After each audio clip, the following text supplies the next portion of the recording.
Master Sanker, sinagot ang isyu ng 100,000 piso on-cam pero 200 piso off-cam.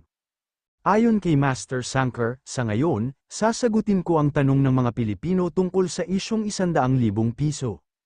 Una sa lahat, ang 100,000 piso para sa isang tao ay hindi talaga totoo dahil napakalaki nito. Ang totoo, ang dala kong pera ay humigit kumulang 400,000 piso hanggang 500,000 piso na ipinapamahagi sa mga tao, mga 2,000 katao, sa kalye. 2,000 tao, hindi isa, hindi dalawa, hindi tatlo, hindi apat, at syempre, hindi tig 100,000 piso bawat isa dahil wala itong sense, walang saysay ang magbigay ng 100,000 piso sa isang tao lang, hindi iyon ang totoo.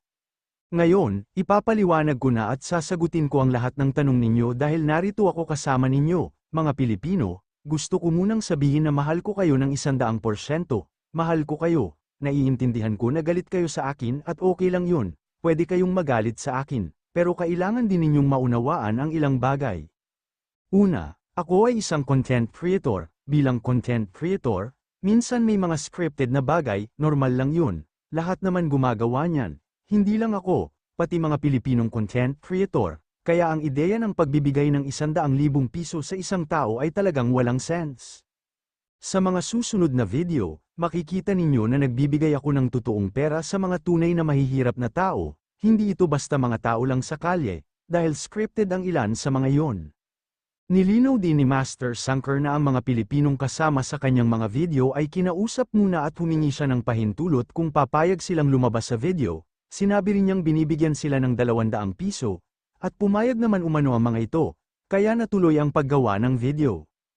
Kasalukuyang humaharap si Master Sanker sa matinding batikos matapos ibunyag ng mga netizen ang umano'y peke umanong charity scheme na kinasasangkutan ng mga Pilipinong lumabas sa kanyang mga video.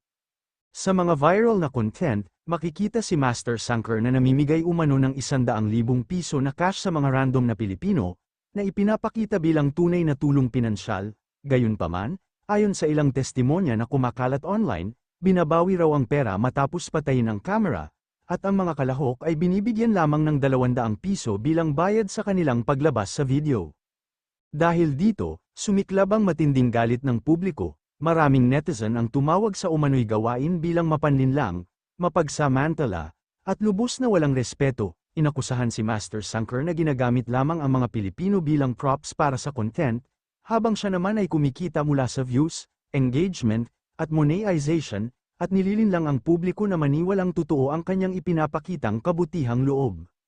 Binatikos din ng mga netizen ang ganitong uri ng content dahil tinutukoy nito ang mga mahihirap at mahihinang sektor, at ginagawang palabas ang dapat sana'y taus-pusong pagtulong, kapalit ng kasikatan at kita. Ayon sa marami, mas nakakasama pa ang peking pagtulong kaysa sa hindi pagtulong, dahil sinisira nito ang tiwala ng publiko at inilalagay sa kahihiyan ang mga taong umasa ng tunay na tulong.